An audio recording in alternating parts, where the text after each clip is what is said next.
Eu vou convidar os irmãos a abrir no livro de 1 João. 1 João capítulo 3. Glória a Deus.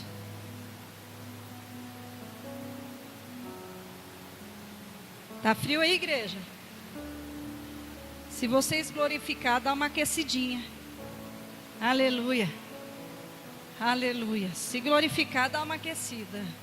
Que aí sente a presença do Senhor, sente a presença do Espírito Santo, se renova e você não vai se preocupar e nem sentir tanto frio. Amém? 1 João, capítulo 3, versículo 1 a seguir. Está escrito assim: Vejam como é grande o amor que o Pai nos concedeu, sermos chamados filhos de Deus. O que de fato, aleluias, confirma que podemos confiar, aleluias. Somos por isso o mundo não nos conhece, porque não o conheceu. Amados, agora somos filhos de Deus. Ainda não se manifestou o que havemos de ser, mas sabemos que, quando Ele se manifestar, seremos semelhante a Ele, pois o veremos como Ele é.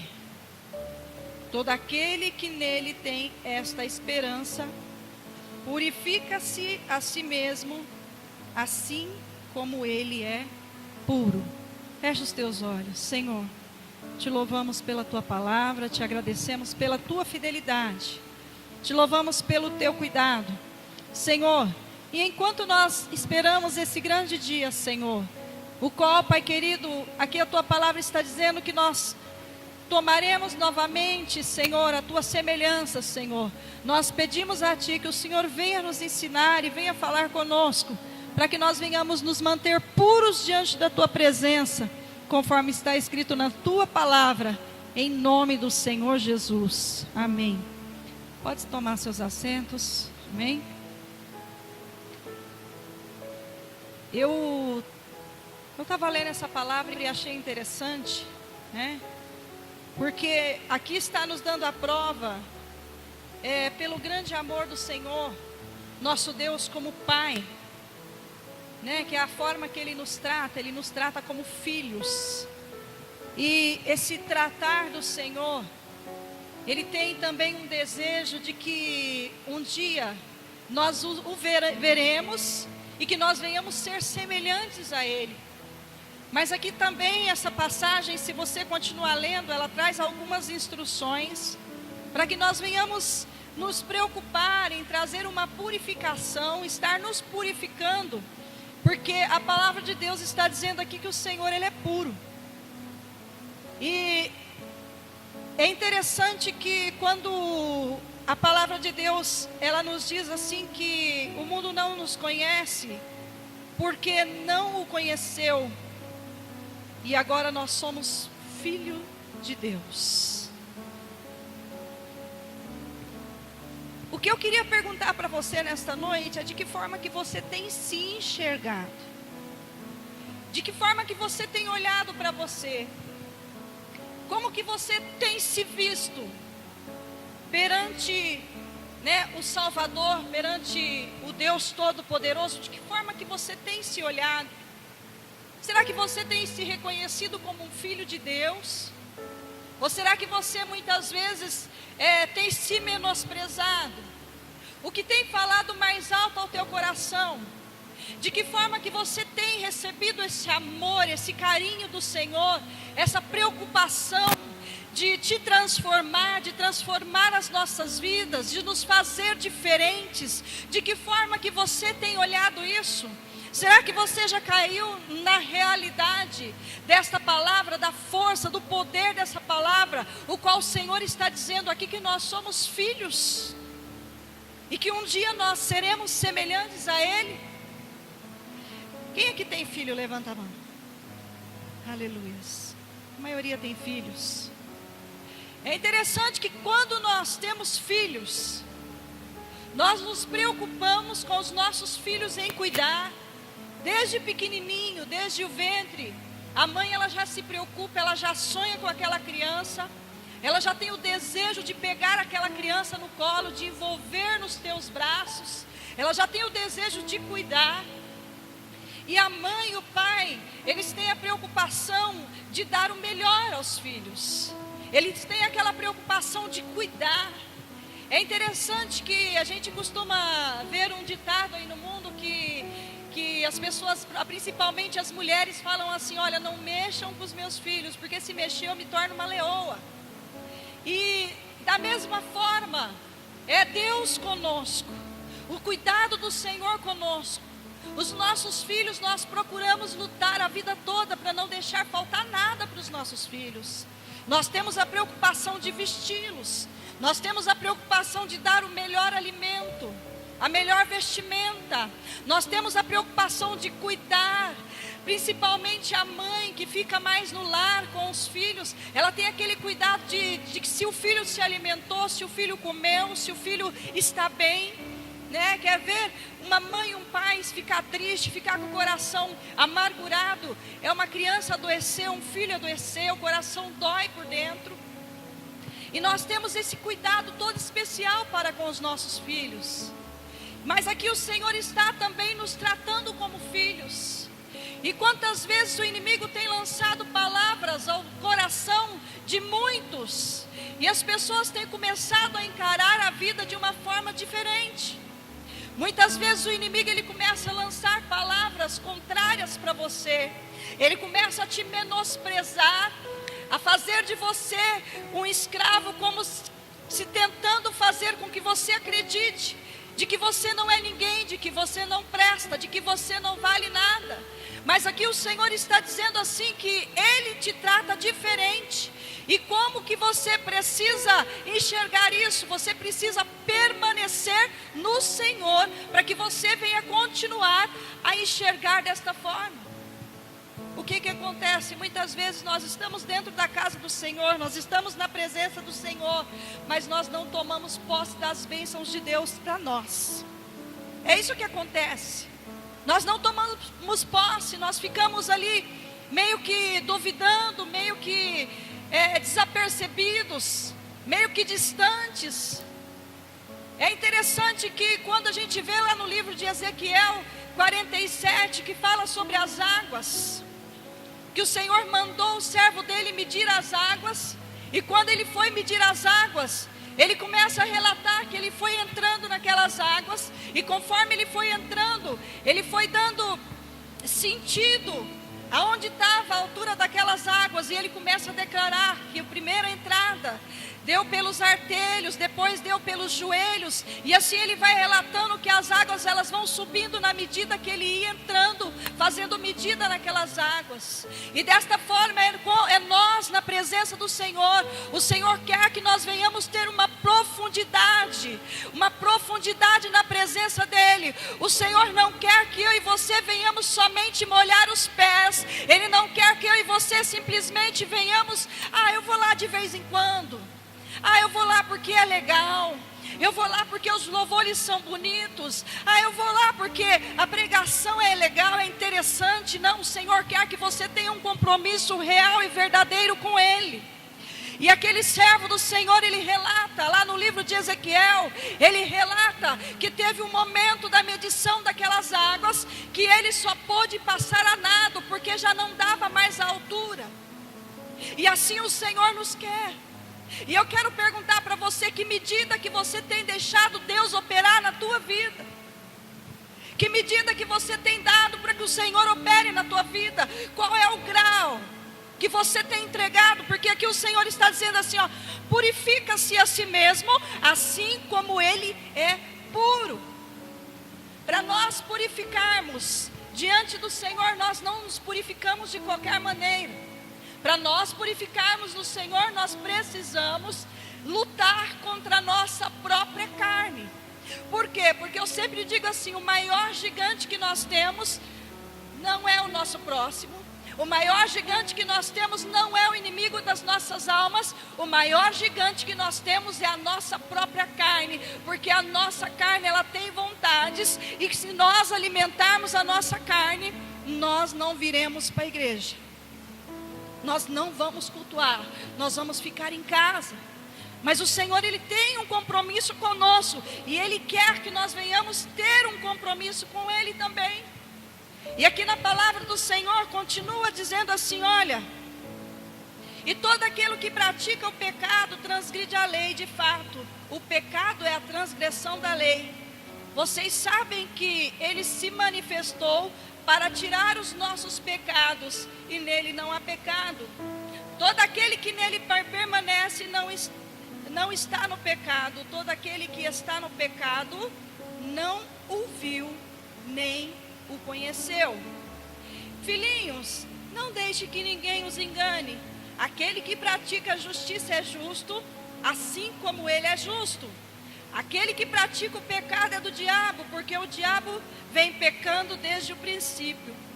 Para isso o Filho de Deus se manifestou, para destruir as obras do diabo.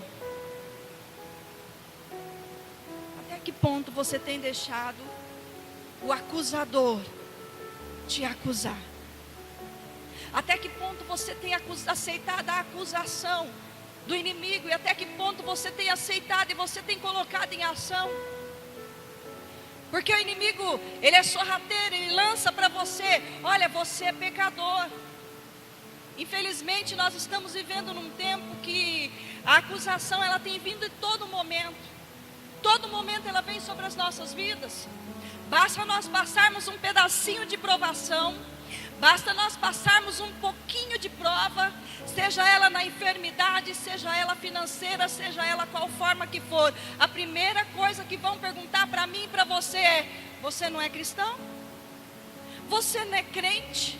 Mas por que você está passando isso? Não é assim que perguntam para nós? É a primeira coisa, é a primeira acusação. E aí o que acontece? A gente começa a dar lugar, vazão à dúvida, e começamos a pensar: oh, mas por que será que eu realmente estou passando por isso? Mas eu não sou crente. Mas será que tem alguma coisa errada na minha vida? E a gente começa a trazer aquela indagação sobre nós. E nós começamos a nos preocupar, e começamos a dar alimento à dúvida. E aí onde nós damos alimento à dúvida, nós começamos a alimentar a carne, e nós começamos a nos afastar da presença do Senhor. E Deus, Ele não quer que você se afaste da presença dEle. O Senhor, Ele quer que você se mergulhe cada vez mais na presença dEle. O Senhor quer que você se aprofunde mais no conhecimento da palavra, porque o próprio Jesus falou que quando nós não conhecemos, nós somos destruídos. Nós precisamos conhecer a palavra de Deus, nós precisamos nos firmar na palavra do Senhor dia após dia. Irmãos, a palavra de Deus está dizendo que o inimigo está vindo aí, e ele enganará muitos, não são poucos. A Bíblia diz que ele vai enganar, se possível, os escolhidos.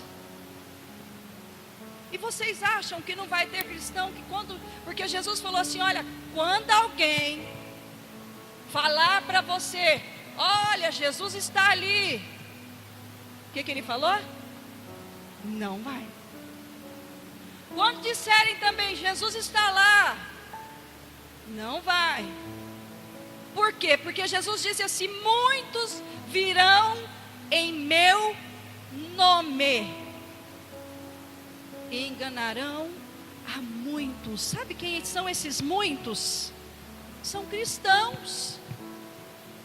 Ou vocês estão pensando que não são cristãos? São cristãos que vão ser enganados, que vão olhar e vão ver os sinais, os prodígios, as maravilhas, porque esses que virão dizendo que são Jesus, vão fazer sinais, vão fazer prodígios, vão fazer maravilhas, e muitos vão correr atrás, porque vão acreditar que é o próprio Jesus que está ali. Mas ele falou: não vão, porque eu não virei desta forma. E se nós não tivermos o conhecimento da palavra, se nós não nos aprofundarmos no conhecimento da palavra, nós seremos enganados. Essa é a realidade, igreja, não tem outra realidade. Nós precisamos estar atentos aos acontecimentos, o que tem acontecido. Igreja, Jesus está às portas. Eu estava vendo um vídeo ontem. E nesse vídeo estava uma festa. E nessa festa, aquele barulho, o pessoal tudo dançando. Essas festas que acontecem aí, que o pessoal vai lá. E o pessoal tudo dançando, isso está na internet. E o DJ estava lá, cuidando das músicas, para que as pessoas se divertissem. E no meio daquelas músicas, se ouve um som, e esse som foi uma voz que declarava no meio daquela música: Jesus está voltando. Aquelas pessoas estão indignadas, estão sem entender como que num baile, de repente aparece uma frase, aonde uma voz, no meio daquela música, ressoa, e todos ouvem aquela voz dizendo: Jesus está voltando. E o que acontece? Nós estamos todos os dias aqui na presença do Senhor, buscando a face do Senhor e alertando a igreja que Jesus está voltando, Jesus está às portas.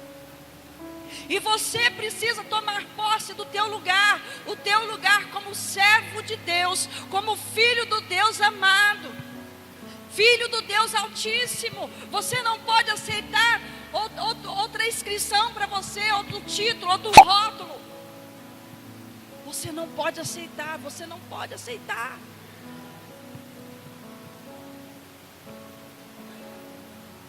Sabe o que o inimigo conhece? O nosso ponto fraco. Ele sabe o nosso ponto fraco. Se eu falar para você aqui que o diabo não sabe aonde te usar para tirar você da igreja, eu vou estar mentindo, porque ele sabe. Ele sabe exatamente aonde atuar na vida de cada um. Mas a palavra de Deus está dizendo o quê? Resista o diabo e ele fugirá de vós. Então no que é que nós temos que resistir? Nas nossas fraquezas. E sabe o que acontece? Quando nós passamos por algum momento difícil, a primeira coisa que nós fazemos? Nós não resistimos ao diabo, nós fugimos do diabo. Nós fugimos. Resistir é você permanecer na posição. Se você está recebendo ataque, você está na tua posição. Você está sendo caluniado, você está na tua posição. As pessoas estão falando mal de você, você está na tua posição. O inimigo que te quer no chão, mas você está na tua posição. Você está como soldado de Cristo.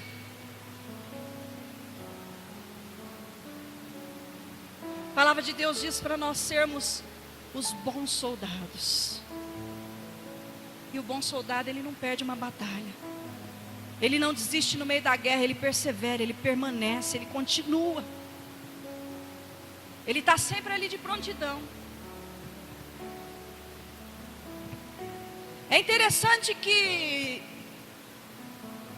se você prestar atenção como que funciona um exército, lá tem os chefes lá, não sei a escala, se é sargento, coronel, vai indo, né, pastor?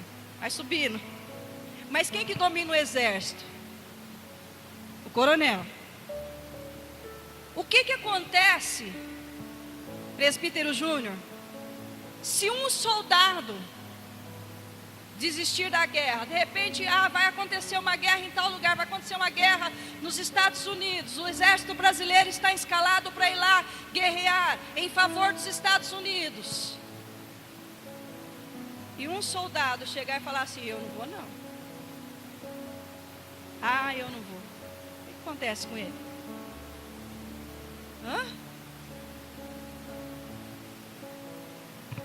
Não só enfraquecer todo o batalhão, como ele também vai ser punido.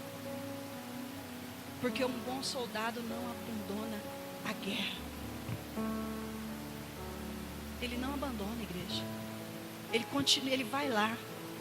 E ele guerreia. E ele persevera. E ele é fiel até o fim. Ele vai para uma guerra na certeza e na convicção, tendo a certeza e a convicção de que ele pode voltar vivo ou ele pode não voltar. Ele vai sabendo que ele está indo encarar a morte de frente, sabendo que ele nunca mais vai ver os filhos, sabendo que ele nunca mais vai ver a família, mas ele está ali pronto para a batalha. E como nós, soldados de Cristo, estamos diante do Senhor, nós precisamos estar firmes, firmados também. Nós não podemos nos acovardar, nós não podemos voltar para trás. Nós precisamos continuar. Se com Cristo você está achando que está difícil, o pior é sem Cristo.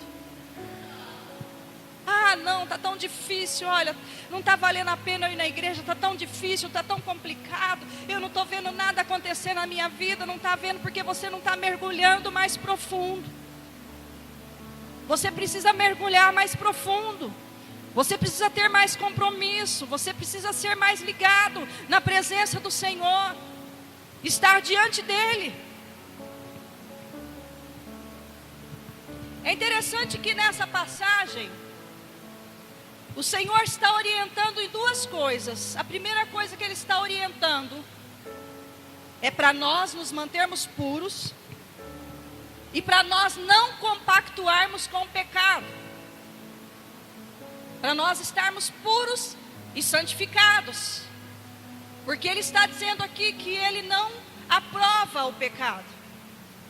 E aqui está dizendo também nessa palavra que é para nós amarmos o nosso próximo.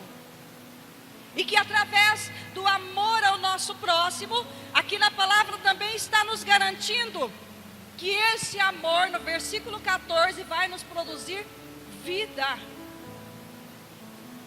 Você já parou para pensar? Você já parou para pensar nisso? Que só de você cumprir o mandamento do Senhor, só de você amar o próximo, você tem vida? É uma garantia. Vamos lá no livro, vamos ver, vamos verificar lá, para não ficar só nas minhas palavras. Aleluias. 1 João.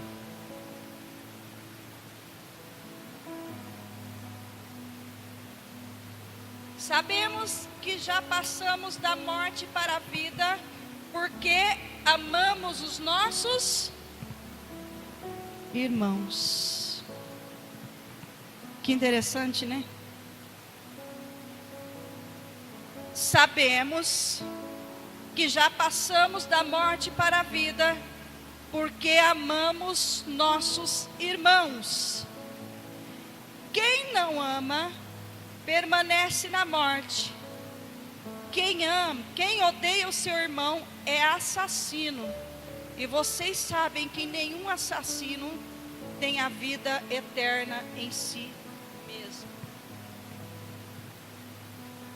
Irmãos, tem uma versão, quem tem a versão aí de homicida? A minha Bíblia fala assassino. A sua, Cláudia, Fernanda? Quem mais tem a versão de homicida?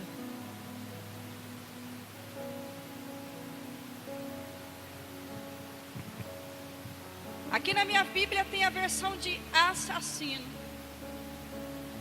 E tem a versão também, tem uma versão que fala: não sabem que nenhum homicida tem a vida eterna em si mesmo. Nisto conhecemos o que é o amor de Jesus Cristo. Que o amor de Jesus Cristo deu a sua vida por nós. E devemos dar a nossa vida por nossos irmãos. É interessante que o soldado, quando ele vai guerrear, ele vai defender um país por uma guerra, ele morre por amor àquela pátria. Olha que interessante. Morre. Ele não sabe nem por quem que ele está morrendo, mas Jesus fez isso por nós. E sendo nós pecadores. Ele morreu na cruz do Calvário, sendo nós ainda pecadores. Por isso, Ele nos dá essa lei, Ele nos ordena. É interessante que isso me chamou a atenção, porque quando nós lemos sobre aquela passagem lá do livro de Apocalipse, que fala sobre os que ficaram de fora, os cães, os fornicários, os homicidas, os idólatras, e ali vai falando sobre os que ficarão de fora do reino de Deus. Quando você imaginou que uma pessoa que não cumpre com o mandamento do Senhor também é tratado como um homicida? O mandamento de amar. Olha que interessante. Você já parou para pensar nisso? Quando a gente fala em homicida, a primeira coisa que a gente pensa é o quê? Alguém que matou alguém, não é? É alguém que matou alguém. Mas aqui a palavra do Senhor está nos dizendo assim, olha, quem não ama permanece na morte. Quem odeia o seu irmão é assassino ou homicida. E vocês sabem que nenhum homicida tem a vida eterna em si mesmo. Nisto conhecemos o que é o amor de Jesus Cristo. Deu a vida por nós, a sua vida por nós, e devemos dar a nossa vida por nossos irmãos. Hoje nós estamos correndo mais atrás dos nossos interesses próprios. Nós estamos correndo mais atrás das nossas coisas, da nossa vida, do nosso particular. E nós estamos muitas vezes nos esquecendo que tem alguém muito próximo de nós, que muitas vezes nós não estamos percebendo que aquela pessoa está morrendo, está pedindo socorro, e nós estamos deixando de dar as mãos. E isso é muito importante, igreja. Nós, como igreja do Senhor Jesus Cristo, ter essa preocupação na nossa mente. Eu sei que é uma guerra, é terrível, é difícil, porque nós estamos vivendo o tempo da aflição. Nós estamos vivendo porque o próprio Jesus falou que nós teríamos aflições neste mundo, mas que era para nós termos bom ânimo. O que é ter bom ânimo? Você está passando pela prova? Você está passando pela dificuldade?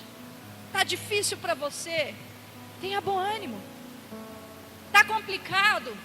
Tenha bom ânimo. Glorifique ao Senhor. É difícil, mas quando o Senhor vê que nós estamos agradecendo Ele até nos momentos de provação, até nos momentos de dificuldade, sabe o que Ele vê? Ele olha para mim, para você, Ele se alegra, porque Ele vê que nós estamos visando o reino de Deus. Ele vê que nós estamos visando o reino de Deus. É aquela passagem que fala, né? Que quando as pessoas nos perseguirem, quando se injuriarem contra nós, quando disserem todo mal contra nós, exultai-vos e alegrai-vos, porque é grande vosso galardão. Então, quando nós começamos a agradecer ao Senhor, mesmo nos momentos de dificuldade, mesmo nos momentos difíceis, quando nós deixamos de murmurar, quando nós deixamos de reclamar, e quando nós começamos a dar graças, sabe o que eu faço, igreja? Eu aprendi uma coisa. De manhã, quando eu chego no meu trabalho, a primeira coisa que eu faço é abrir uma janela. E tem a sala, eu já falei para os irmãos, tem a sala que eu fico e tem um quarto vazio. Eu abro essa janela, a primeira coisa que eu faço, Senhor, eu te dou graças por esse dia. Porque eu sei que eu dando graças por aquele dia, ainda que eu passe por momentos difíceis, ainda que eu passe por perseguições, por calúnias, por dificuldades, eu sei que o Senhor estará comigo. Eu sei que Ele vai estar comigo, porque eu agradeci Ele por aquele dia. Mas tem pessoas que já acordam revoltadas e aí esquece que é servo de Deus, esquece que Deus reina, esquece que é filho de Deus, esquece de tudo. Aí o que acontece? Sabe o que acontece? O inimigo dá uma ajudinha, porque ele não é bobo, ele só coloca uma pedra para você tropeçar. Ou então ele coloca uma palavra torta para você ouvir logo cedo. Uma palavra que te derruba. Isso é o suficiente para você acabar com o teu dia, porque você quis assim. Mas se você escolher que o seu dia seja uma bênção, mesmo você passando pela dificuldade, você vai passar glorificando e exaltando o nome do Senhor. Aprenda uma coisa: quando alguém perguntar como é que está o seu dia, olha, vai tudo bem. Vai tudo bem. Temos que declarar. O pastor Mateus hoje falou: como é que você está? Está tudo bem? Está tudo bem. Até para o meu marido eu estou aprendendo a falar que está tudo bem. Às vezes está difícil, eu estou lá arrancando os cabelos. Hoje mesmo, estava lá arrancando os cabelos no meu serviço. E eu não sabia por onde começar. E trabalho, e pagamento, e preocupado, e lançamento de planilha, e isso e aquilo. E eu, Senhor, por onde eu começo? Pai, me dê sabedoria, tenha misericórdia, me ajuda, Senhor. Controla, Senhor, as minhas emoções, que eu consiga fazer tudo.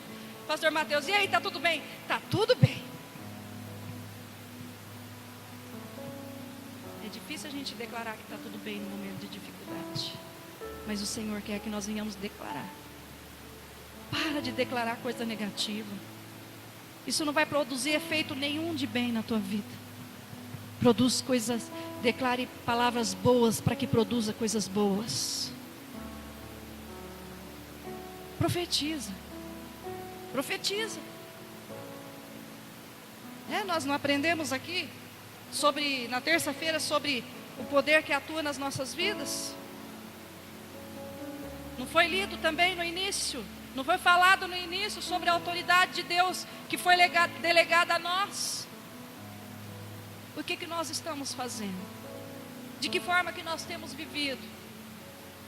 Ou você acredita na palavra de Deus e você acredita quem você é diante da palavra do Senhor? Ou você vai continuar vivendo na vida da forma que você está? Eu quero te fazer uma pergunta nessa noite. Pedir para a Pamela tocar um louvor. Você está contente? Você está feliz com a forma que você tem vivido, ou você quer mudança na tua vida?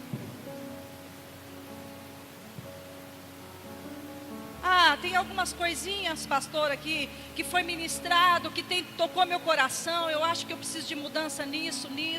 Eu ainda preciso mudar algumas coisas. Tem algumas coisas que precisam melhorar. Eu preciso reconhecer mais o senhorio do Senhor na minha vida. Eu preciso reconhecer que eu sou filho de Deus. Eu preciso parar de dar ouvido para o mundo. Eu preciso parar de dar ouvido para as coisas negativas. Isso ainda toca o meu coração. Eu queria te convidar a vir aqui à frente. Em nome do Senhor Jesus. Nós vamos orar e vamos clamar o nome do Senhor. Eu queria convidar a igreja a estar de pé. De que forma que você tem se enxergado diante do Senhor?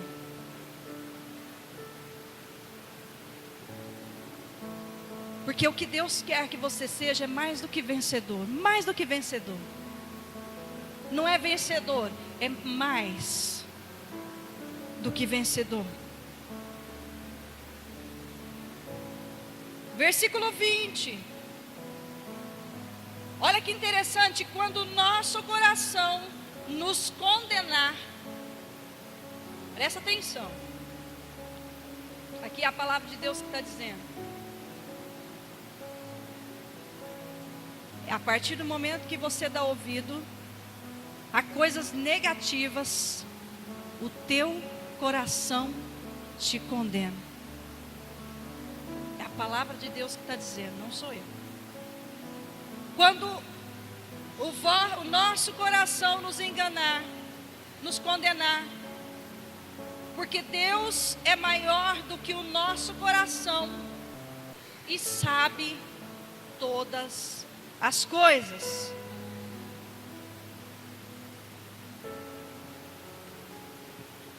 Você já parou para pensar que às vezes você está sozinho, quietinho, e você começa a pensar, a não se achar digno, e começa a pensar, não sou digno de orar, eu não sou digno de falar com Deus, eu não sou digno de erguer as minhas mãos, eu não sou digno de adorar, eu não sou digno de orar por alguém. Isso é o teu coração te condenando. Mas aqui a palavra do Senhor está garantindo: maior é Deus, Ele é maior que o nosso coração.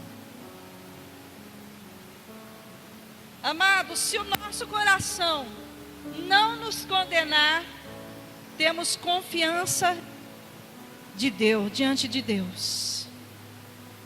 Olha que interessante.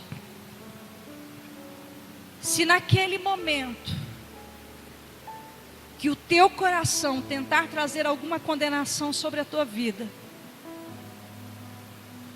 e você não aceitar, aqui está garantindo a palavra de Deus, que você tem plena confiança diante do Senhor. Aleluias. E recebemos dele tudo o que pedimos, porque obedecemos os seus mandamentos e fazemos o que lhe agrada. E este é o seu mandamento: que creiamos no nome de seu Filho Jesus Cristo, que nos amemos uns aos outros como ele nos ordenou.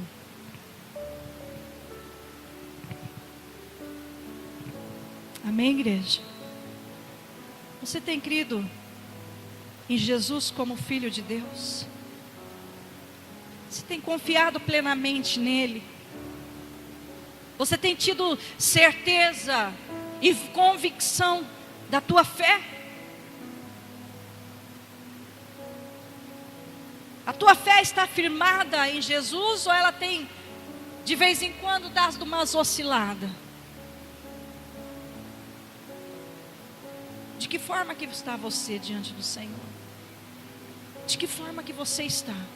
Feche os teus olhos, faça essa reflexão.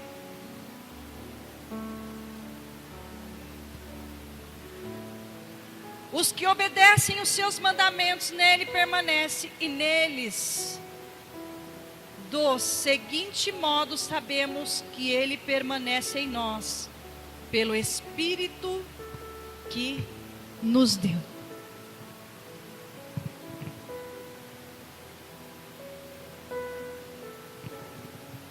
Aleluias. E da mesma forma, eu e você, nos momentos de dificuldade, seja qual for ele que você esteja passando, você pode clamar: Abba, Pai. Você pode pedir. Você pode ter um compromisso com o Senhor. Imagine alguém fazer um compromisso com você e não cumprir. Você vai ficar chateado, não vai? É triste quando a gente promete alguma coisa para alguém e não cumpre, a pessoa fica chateada. Da mesma forma, quando alguém promete alguma coisa para nós e não cumpre, nós também ficamos chateados.